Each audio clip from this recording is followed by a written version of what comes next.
morning, dear friends. In this week, we would be looking at the conceptualization of gender and its intersections with race. In the first two modules of this week, we would look at the basic tenets of Black feminism and also its differences with womanism, and also try to conceptualize how these differences gradually lead us towards a formulation of intertextuality. Black feminism wanted to develop a theoretical stance which would be able to address the interdependence of different ideological structures and how they all together push them towards a system of exploitation. In the first module, we would look at the stereotypes in culture and media regarding Black women and also would gradually take up certain key concepts of Black feminism. As we know, Black women have been isolated from the mainstream feminism because of their race, and simultaneously they have been excluded from the systems of power within the liberation movement because of their gender. So, they have been exploited by race as well as by their own gender. Black feminism tries to center the experiences of Black women, understanding their position in relation to these issues of racism, sexism and classism, as well as their socio-political identities, also foraging into the reasons of their economic exploitation. It highlights and engages with many aspects of women's identity, giving them an opportunity to talk about being Black along with their gender inequalities. We can say that Black feminism tries to systematically oppose those hegemonic systems of dominance which have been developed in the context of social injustice and have been throughout sustained by social thought and sociological structures. In this regard, we should also be careful to understand what has been termed as an outsider within status by Patricia Hill Collins. Patricia Hill Collins suggests that Black women often possessed what can be understood as an outsider within status, which provides a particular perspective to them. This particular perspective provides Black women a creative use of marginality, and Black feminist thought often consists of ideas which have been contributed by such Black women. Black women as slaves had been privy to some of the most intimate aspects of white society. These intimacies were denied to their spouses who also happened to be Black. While performing their domestic duties, nurturing their other family and taking care of the white children, they also developed some close perspectives which sometimes were even denied to their masters. Memoirs of several white children belonging to affluent classes often remember fondly their Black mothers, women who had selflessly taken care of them. At the same time, we come across certain memoirs by Black women who also felt some sense of self-affirmation during this role. However, Black women also knew all the time with certainty that they could never belong to this family and they were initially outsiders. Black feminism, as Patricia Hill Collins has suggested, has been enriched by such experiences. The vast majority of African American women were brought to the United States to work as slaves in a situation of oppression.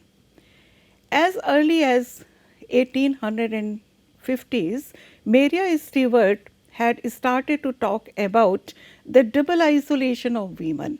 In her lectures, Maria Stewart took up public and political issues, also challenged African American women to reject the negative image of Black womanhood as a fundamental cause of their own poverty.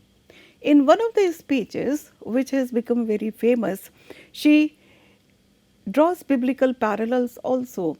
She says that as King Solomon had neither put any nail or hammer to the temple, yet received all the praise, in the same manner it was the African women who were the foundation of the richness of the white, but they never received any credit for it. In a quintessential book titled Black Feminist Thought, Knowledge, Consciousness and the Politics of Empowerment, which was published in 2009, Patricia Hill Collins has explored different black feminist intellectuals and writers, both within academia and also from the outside. She has drawn from fiction, from music, poetry, as well as oral history in order to develop an interpretive framework.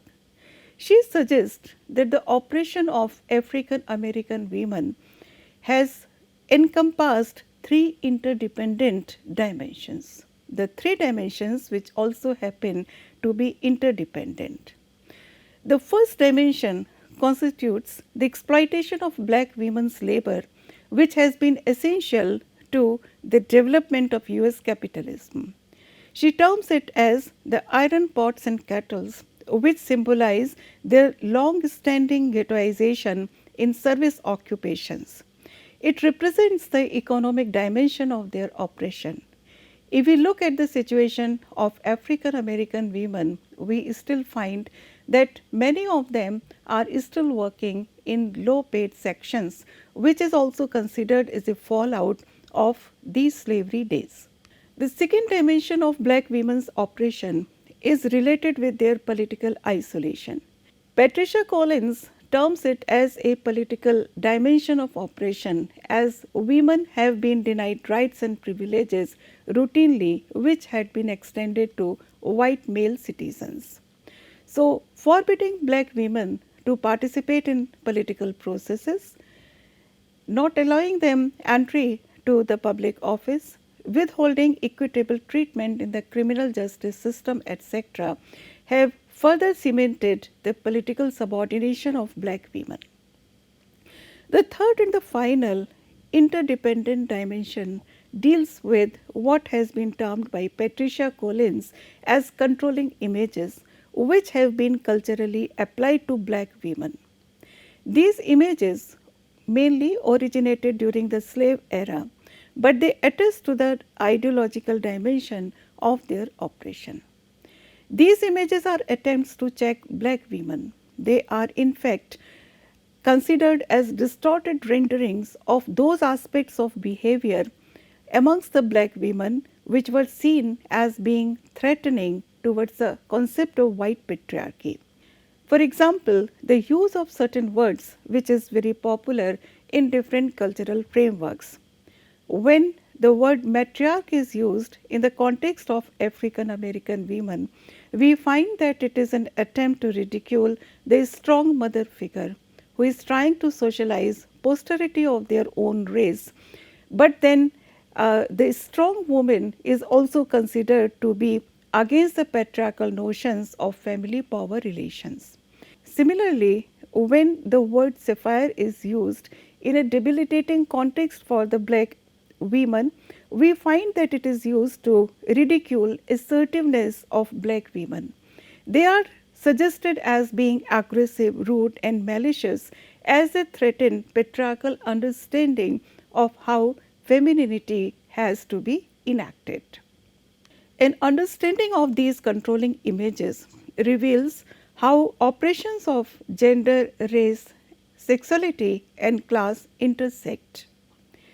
Realizing and employing these images portraying African American women as stereotypical mammies or matriarchs, welfare recipients, hot mamas, etc., in a way helps justify their own oppression. The dominant ideology of the slave era fostered the creation of these controlling images of black womanhood. Furthermore, since these images are changing and dynamic, we find that some new images have been added to those which had been received from the slave era, but still the cultural connotations bank on certain stereotypical understanding of black women. So, since these images are changing and dynamic, each provides a starting point for scrutinizing new forms of control that emerge in a transnational context, one where selling images has increased in importance in the global marketplace. The first image, which is often used in popular culture as well as in literature and media, is the image of a mammy. She is the obedient, faithful domestic servant created to condone the economic exploitation of house slaves and sustained to explain black women's long standing restriction to domestic service. The image of the mammy is reminiscent of the Western concept of an African woman, usually big, fat, and cantankerous. And this image represents the normative yardstick which is used to evaluate black women's behavior. By nurturing, loving, and caring for her white children and family better than her own, the mammy portrays the dominant group's perception of the perfect female relationship towards elite white male power. The controlling image of a mammy is sometimes termed as positive to a certain extent, as it has mainly focused on the nurturing aspect of a black woman's personality. As we have discussed earlier, several memoirs of whites in US as well as in Britain fondly remember their black mothers. Similarly, there are accounts of some erstwhile slaves and mammies who talk about a particular sense of self-affirmation while they were taking care of a white family. This feeling has been termed as outsider within status by Patricia Hill Collins. As these women have understood the demystification which comes with close familiarity, they are still able to contribute rich perspectives towards our understanding of black feminism. Oppositional binaries never represent equal relationships as they are inherently unstable. Black women have occupied a position whereby the inferior half of these binaries converge, making them non-agentic and also subordinate. Also, those black women who somehow internalized this image of a mammy potentially became operative agents, rather conduits for preserving racial oppression, as they often transmitted a differential attitude amongst their own children also. They were forced to adopt a particular differential attitude. It was perhaps necessary for them to survive in a white power structure, but at the same time they also passed on this attitude of servility to their children. We will share a clip from a movie, Gone with the Wind, which is a very famous 1939 movie. It is based on a novel by Margaret Mitchell, which was published in 1936. In this clip, we look at the protagonist Scarlett, and the presence of the mammy is also displayed here. Interestingly, in this novel, though mammy becomes an important character, the readers never come to know anything about her background. It was in 2007 that, with the permission of the Mitchell family, a writer, Donald McCaig, has published another novel which is titled as Ruth's Journey. Ruth's Journey is a prequel to the novel. It presents a nuanced and poignant portrayal of the mammy, also giving her a name as well as a background. Ooh! Just hold on and suck in. Mammy, here's for Scarlett's victuals. You can take that all back to the kitchen. I won't need to buy it.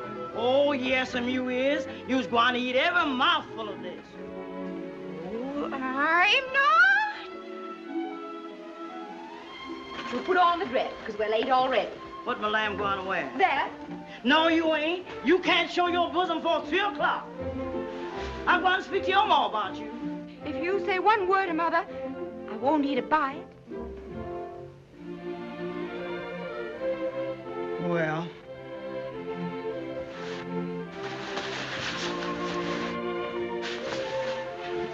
Keep the shawl on your shoulder. I ain't even free to get all freckled after the buttermilk I done put on you all this winter, bleaching them freckles.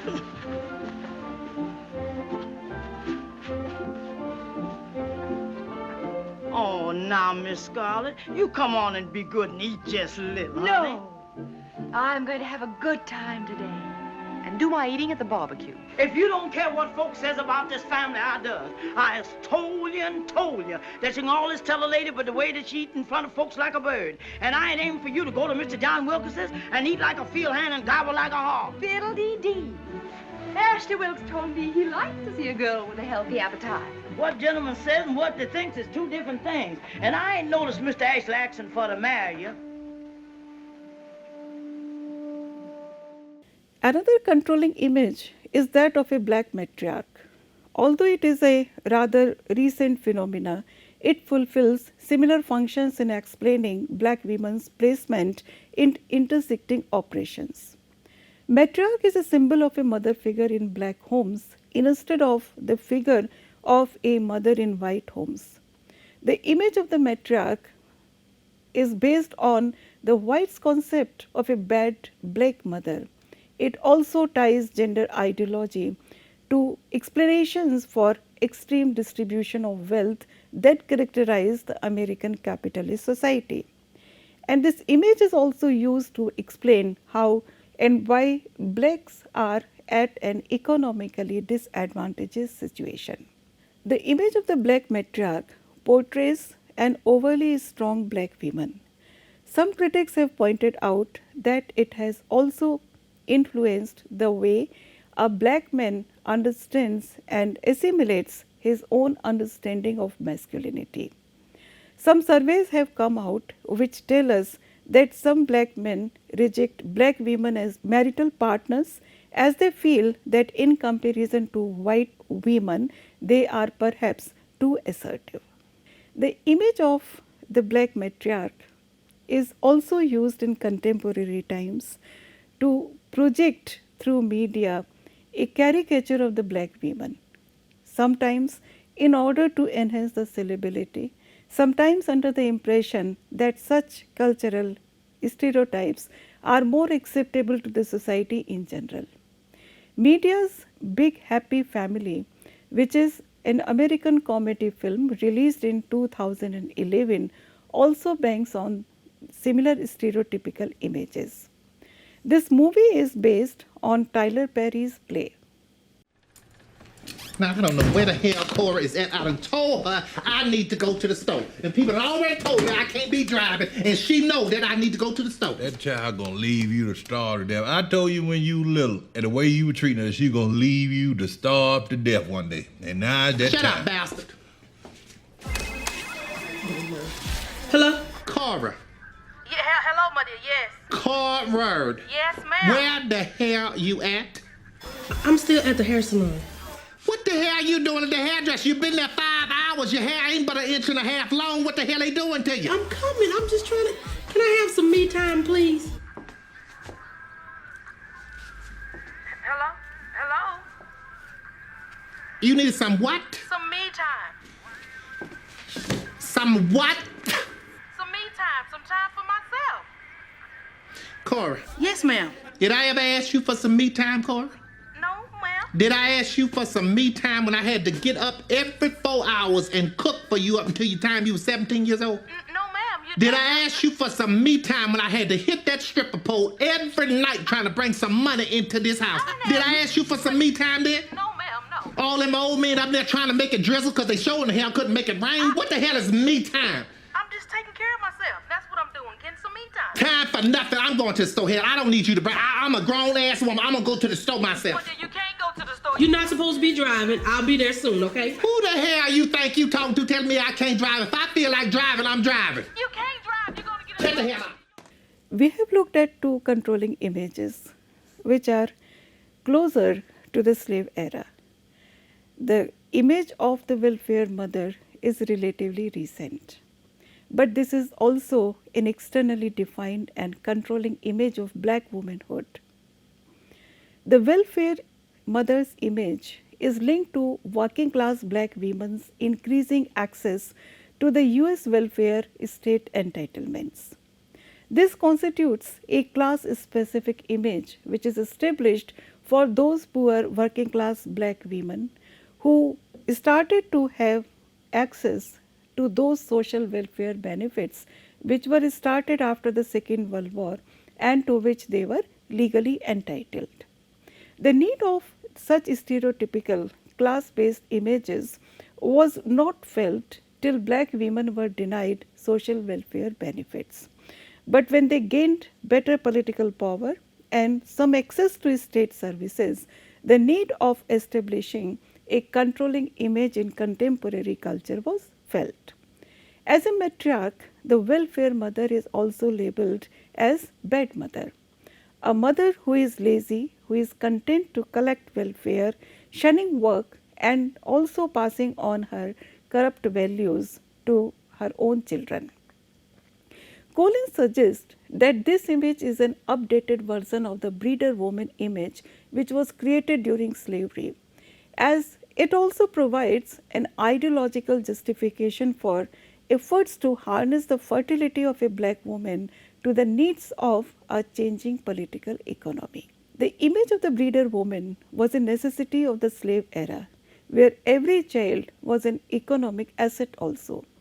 However, in more recent times, we find that the number of participants under a welfare scheme grows, and interestingly, it is the black women who have to share the blame for it. They are typically portrayed through this image as unwed mothers, a person who violates a cardinal tenet of Eurocentric masculinist thought. She is a woman alone, and as a result, her treatment reinforces the dominant gender ideology, positing that a woman's true worth as well as financial security should take place only through heterosexual marriages. So, this controlling image of the welfare mother stigmatizes her. It also links her with her own poverty as being its sole agent, and therefore it shifts the focus away from other structural sources of poverty and instead blames the victim herself. The image of the welfare mother thus provides ideological justification for the dominant group's interest in limiting the fertility of black mothers who are seen as producing too many economically unproductive children.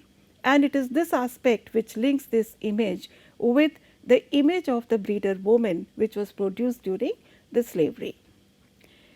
Here towards the bottom of this slide, a video link is also given. This video would be played towards the end of this discussion. Those of you who are interested in finding out more details about this stereotyped image can look at this video. The image of the welfare mother also leads us towards the concept of the welfare queen. As the politics of welfare started to become more radicalized and also sexualized, we find that this stereotypical image has become very common. Media images increasingly identified and blamed black women for the deterioration of US interests to mask the effects of cuts in government spending on social welfare programs. And these welfare programs housed working families, fed children, supported basic public services, etc. This trend had started, as several critics have pointed out, during the Reagan administration in 1980s, and it was used to demonize those African American women who were on welfare. The controlling image of the welfare queen is also accompanied by another similar image, that of a black lady. The controlling image of the black lady is also a class-specific image. It portrays a woman who has preferred to stay in school, worked hard, achieved much in terms of her profession. So, an educated black woman who has given up family life to pursue her career is identified as a black lady. So, we find that professional black women serve as a modern version of the politics of respectability advanced by the club women. This image initially comes across as a benign one and not a controlling one. However, this image is also based on prejudice and negative stereotypes of black women. Like other stereotypes, it is also linked with the sexuality of black women. It is a controlling image as it provides a social script about how people can view and treat a black woman. And simultaneously, this cultural image also encourages a woman to internalize this script. Hence, when looked together, the welfare queen and the black lady constitute class-specific versions of a matriarchy thesis, whose fundamental goal is to discredit black women's full exercise of citizenship rights as well as of agency governing one's own decisions. The image of the black lady is also used as an excuse for reverse racism. Sometimes people feel that she has impinged on the rights of a white man because of being successful in a career. These controlling images sensitize us to this idea that there is certain diversity within commonality. Within the common experiences of African American women, we find that a significant diversity exists. And these stereotypes address different aspects of positivity, as there is no single homogeneous perspective of black womanhood. But still we find that it is the concept of sexuality which is central to all these images about black women. Because of the centrality of sexuality, we find that the controlling image of the Jezebel, Hoochie or a whore has become the nexus of such images. Efforts to control the sexuality of black women are positioned at the heart of black women's oppression. Historical Jezebels and contemporary Hoochies portray a deviant sexuality of the black women. The image of the Jezebel originated under slavery when black women were often depicted as being sexually aggressive wet nurses. The sexual aggression was enforced on them.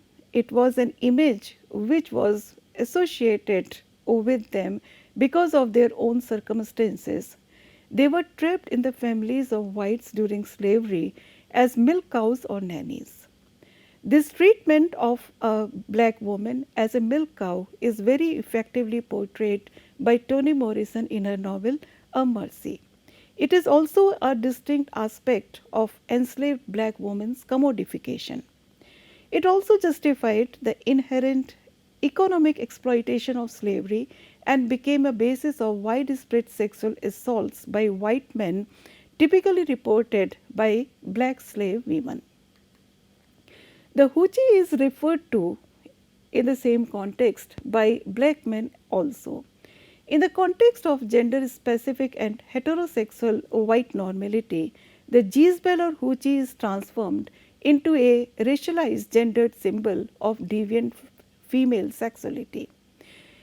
Deviant female heterosexuality is also typified by the idea of hot mamas, which is also related with black womanhood conventionally, as opposed to normal female heterosexuality, which is expressed through the cult of true white womanhood. Since the Jezebel or a Hoochie is constructed as a woman whose sexual appetite is at best appropriate and at worst insatiable, it quickly becomes an easy step to imagine her as a freak. Further, if she is a freak, her sexual partners also become stigmatized. So these prevalent images of black womanhood embody elite white male interest in defining black women's sexuality and fertility. We find that such stereotyped images have also impacted black women's self-identification. Their own concept of what has to be termed as beauty is impacted by racial segregation, commodification and subordination. Ben Cosme had suggested that Eurocentric beauty standard plays a huge role in their perception of self-identity and their perceptions about their own beauty.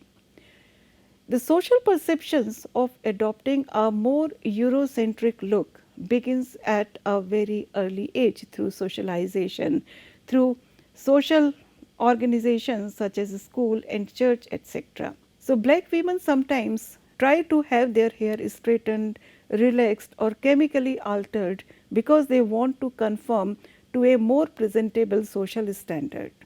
However, good hair or skin tone or any other body shape which is preferable is always culturally quoted. the controlling images of black women are not grafted over existing social institutions, but they are so pervasive that even though the images themselves change in the popular imagination, black women's portrayal as the other continues. Within the binary thinking that underpins intersecting operations, blue-eyed, blonde, thin white men is considered to be the epitome of beauty, but her imagination is not possible without the other, a black woman with African features of dark skin, broad nose, full lips and kinky hair, for example. So African American women experience the pain of never being able up to prevailing standards of beauty which are used by their society, by white men, white women, black men, and also painfully one another. So beauty is subject to the hegemonic standards of the ruling class, and because of this, beauty becomes an elusive commodity, and definitions of beauty vary among culture and historical periods also. We have looked at several controlling images which have survived the days of slavery, and also some of these images have been added to the cultural context by more contemporary social developments. We should also take into consideration the positive legacy of the black women. Social institutions were controlled by white males, and it led African American women to resort to certain ways which could be termed as safe spaces. The idea of safe spaces is having those social spaces where they could speak freely, where they could have opportunities for self-definitions and were able to resist objectification. So these primary safe spaces which have been listed by Patricia Collins are black women's relationships with one another, mentoring, as well as cultural codes of music and poetry. The blues as a music form are particularly important for constructing safe spaces and identities for black women. It had originated out of the back and forth call of slaves who had to work in the fields, trying to give a voice to the voiceless. It was born out of misery, but at the same time, it also gave birth to certain hope. This hope was not exactly expressed in words, but it was more powerfully felt in the rhythm and also the collectivity of this rhythm, which made their work less arduous. Later on, of course, it became an outlet in the race markets, if we can use this phrase. Blues were quintessential to the legitimization of music as a part of their own identity. It was never a sole form of entertainment. It was a way of solidifying community and later commenting on the social fabric of working class black life in America. The spirituals as well as the work songs confirm that the individual concerns of black people were expressed through music, and they also centered on a collective desire for the end of this system. The presence of the sexual meanings in the blues is always felt. However, the slave music, whether it is religious or secular, was also quintessentially collective. It was performed collectively, and it also gave expression to the community's yearning for freedom. So the spirituals, jazz, blues, R&B and progressive hip hop all form a part of a continuum of struggle which is at once aesthetic and political. Therefore, blues has occupied an important place in black women's music. The song can be regarded as poetry, as expressions of their true identity, which is restated through their oral traditions. The lyrics defy the externally defined controlling images which have been used to justify their objectification. The original African American women who were the blues singers sang their songs, which were often laced with sexually explicit themes, in a complicated context of class, race, and gender politics. Their work also advocated the importance of self-reliance and agency for their own people. A term which is significant in the context of understanding how black feminism gradually moves towards intersectionality is hip hop feminism. The term was coined by Jo Morgan in her book When Chicken Hearts Come Home to Roost, a hip hop feminist breaks it down. The book was published in 1999. So feminists like Morgan and Brent Zooks argued that black American women needed a new feminist movement, as they felt that the second wave black feminism has failed to address the contemporary realities and the needs of young black women. Thus, they wanted a dialogic relationship between hip hop, a subculture which had started during the 1970s, and feminism. It can be best understood as a means of reconciliation on the part of a young black woman in the US trying to create a space for herself between the whiteness and the academically sanitized version of university based feminism. So it identified those women who supported the feminist issues but also enjoy misogynistic hip hop with certain elements of patriarchy.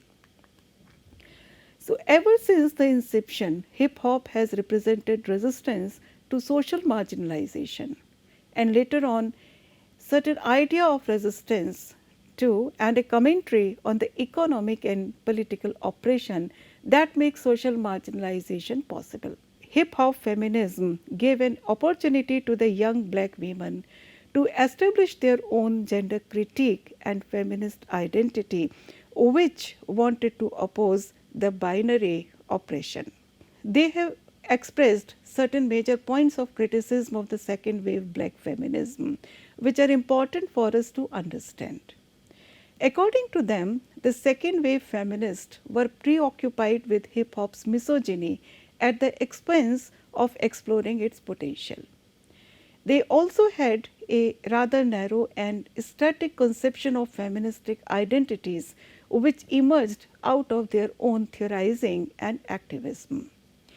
They also thought that the outmoded and subsequently ineffectual strategies for outreach to and empowerment of young black women and girls employed by second wave black feminists. Despite this critique, hip hop feminists have not abandoned historical manifestations of black American feminism. Rather, they build extensively on the work of the second and first wave black feminists to concretize their own understanding of the social phenomena. They also take up themes such as empowerment of women, importance of images and representation. So the dialogic relationship between hip hop and feminism can be seen as a critical framework to analyze black womanhood and as an appeal to contemporary girls and women whose lives are intertwined with hip hop and its culture as a way to discuss their feminism. So in this module, we have discussed certain trends which have emerged in the context of black feminism. We would continue it further in our next module. In the next slide, there is a video link which has been given. Those of you who want to understand the concept of the welfare queen and how this stereotype has come to exist can look at it. Thank you.